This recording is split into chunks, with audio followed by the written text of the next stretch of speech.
बहुत समय पहले की बात है। एक गांव में पति पत्नी रहते थे जिनका नाम महेश और सुधा था। रोजी रोटी के लिए महेश टैक्सी चलाता था और उसकी पत्नी सुधा भी बहुत मिलनसार थी। उसके पास जो कुछ था उससे खुशी खुशी परिवार चलाती थी। एक दिन, सुधा, मैं गांव में सवारी लेने जा रहा हूँ। ठीक है, ज्यादा दूर मत जाना। ये मेरे हाथ में बिल्कुल नहीं है। सुधा, अगर मुझे सवारी नहीं मिलती है तो मुझे चलते रहना होगा। महेश शहर के लिए निकल जाता है। महेश सारा दिन काम करता है, अब उसे घर जाना है। इसी बीच एक आदमी वहां आता है। सुनो, मुझे टैक्सी किराए पर चाहिए। कहाँ जाना है? मुझे शहर से दूर एक धर्मशाला है, वहां जाना है। वहां जाने के लिए बहुत अंधेरा हो गया है। वो शहर से 15 मिनट की दूरी पर है।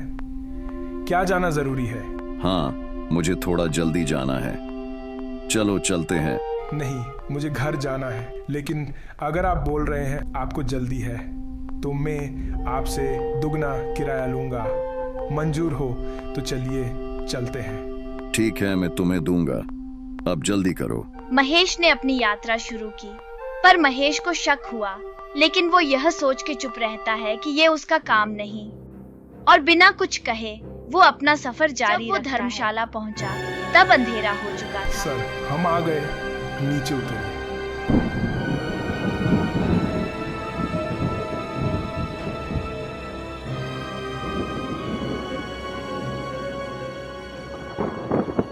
जैसे ही आदमी मटके को नीचे उतारता है, वैसे ही उसमें से कुछ दाल के दाने गिरते हैं। यह देख के महेश को बहुत आश्चर्य होता है। सर, आप ये दाल का बक्सा क्यों लेकर आए?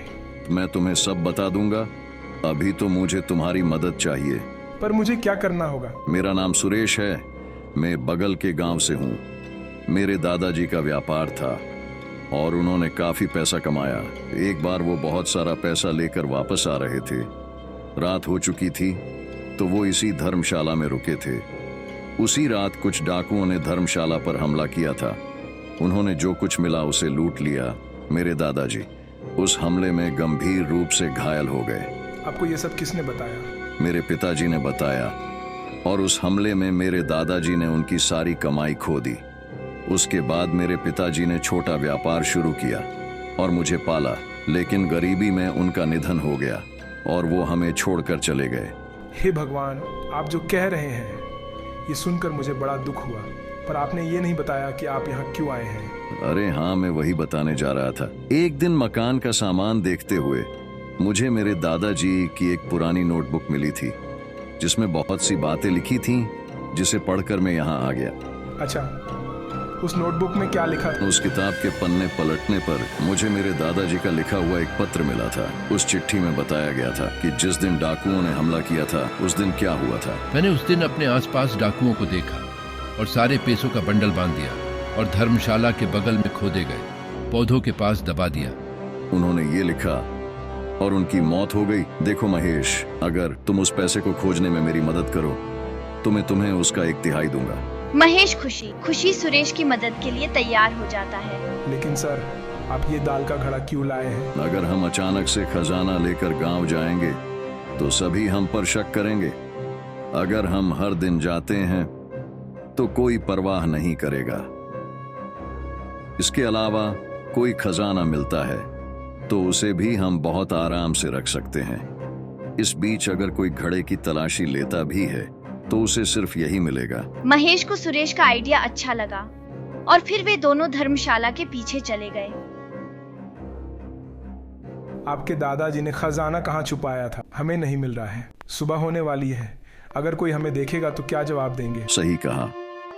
अब हम चलते हैं, कल रात फिर आएंगे। पर पहले मैं थोड़ा पेट हल्का करके आया।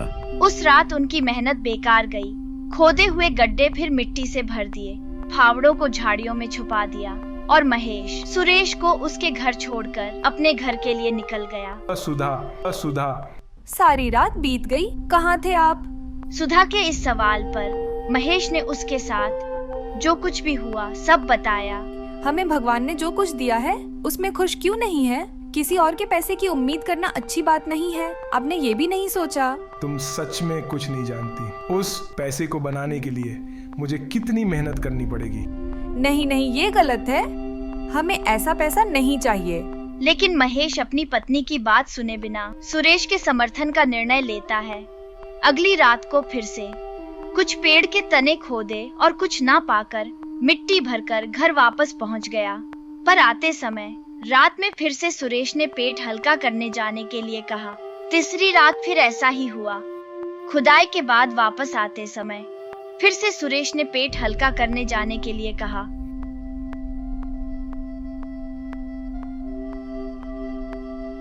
सुधा, मुझे ऐसा लगता है सुरेश मुझसे कुछ छुपा रहा है। क्यों, तुम्हें ऐसा क्यों लग रहा है? मुझे ऐसा इसीलिए लग रहा है कि रोज जब हम वापस आने वाले होते हैं तब सुरेश के पेट में कुछ दिक्कत हो जाती है। तो क्या हुआ? हो सकता है उसे सच में दिक्कत हो। नहीं, रोज रोज ऐसा नहीं हो सकता। तो आप क्या सोच रहे हो? मैं चाहता हूँ कल तुम भी मेरे साथ चलना। उससे क्या होगा? तुम छुपी रहना ताकि सुरेश को पता न चले कि तुम भी वहाँ हो। ठीक है, जैसा तुम कहो। अगले दिन सुधा भी उन दोनों के पीछे पीछे उसे धर्मशाला तक जाती है। सुधा तो मुझे भी दिखाई नहीं दे रही है। उम्मीद करो वह हमें देख रही होगी। थोड़ी देर काम करने के बाद मुझे कुछ ठीक नहीं लग रहा है। मैं अपना पेट हल्का करके आया। तुम्हें हर थोड़ी देर में यह क्या हो जाता है? कुछ भी तो नहीं है। अब सब कुछ सुधा पर निर्भर है।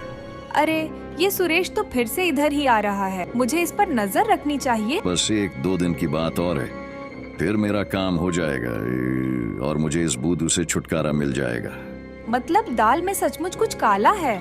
चलो अब जल्दी से अपने साथ लाए हुए बम लगा देता। कल जाकर इन्हें तार से जोड़ दूंगा और फिर रात का टाइम बम लगाकर चला जाऊंगा। अरे, इसके इरादे तो बहुत ज्यादा खतरनाक लग रहे हैं। आज घर चलकर मैं महेश को यह बात बताती हूँ। घर पर सारी बातें बताने के बाद मुझे लगता है हमें तुरंत पुलिस से संपर्क करना चाहिए। आप लोग कौन हैं? इंस्पेक्टर साहब, मेरा नाम महेश है और यह मेरी पत्नी सुधा है। कहिए, आप लोगों को क्या काम है? हम लोग आपको कुछ बहुत जरूरी बात कहना चाहते हैं। इंस्पेक्टर साहब, एक व्यक्ति सुरेश अपने शहर की सबसे पुरानी धर्मशाला को बम से उठाना चाहता है। पूरी बात विस्तार से बताएं। सब कुछ जानने के बाद महेश, तुम एक काम करो, सुरेश को अपने साथ लेकर धर्मशाला आओ। सुधा, तुम मुझे अपने साथ धर्मशाला में उस जगह ले चलो जहां से छुपकर तुमने सुरेश को देखा था। सुधा और इंस्पेक्टर छिपकर सुरेश का इंतजार करने लगते हैं। बस केवल आज का दिन और कल तो मैं करोड़ों का मालिक बन जाऊंगा। सुरेश, आज तो तुम्हारी तबीयत अच्छी है ना? हाँ, मैं बिल्कुल सही हूँ। चलो अब बाकी का बचा हुआ काम कर लेते हैं। ऐसा कहकर सुरेश धर्मशाला के पीछे वाले हिस्से में चला जाता है। चलो अब मैं जल्दी से सारे बम को आपस में जोड़ देता हूँ। जैसे ही वह यह करने जाता है, इंस्पेक्टर साहब आते हैं और उसे घेर लेते हैं। बताओ, तुम कौन हो और क्या कर रहे हो? मुझे मारिएगा मत, मैं आपको सारी बातें बताता हूँ। मुझे मेरे दादाजी की डायरी से पता चला कि यह धर्मशाला उनके दोस्त से धनी राम की है और मेरे दादाजी ही इसकी देखरेख करते थे। मेरे दादाजी के जाने के बाद कोई भी इस धर्मशाला का ख्याल नहीं रखता था। बहुत समय से इस धर्मशाला को ऐसे खराब हालत में देखा तो मैंने इस बात का पता करने की सोची। तो तुम्हें क्या पता चला? अभी सेठ धनीराम की तीसरी पीढ़ी जीवित है, परंतु उनमें से किसी को भी इस धर्मशाला के बारे में कुछ भी पता नहीं है। मतलब तुम इस जमीन पर कब्जा करना चाहते थे। तुम्हें फर्जी वादा करने के इल्जाम में गिरफ्तार किया जाता है। महेश और सुधा, तुम दोनों ने बहुत अच्छा काम किया है। मैं सरकार से तुम्हारे लिए इनाम की सिफारिश करूंगा।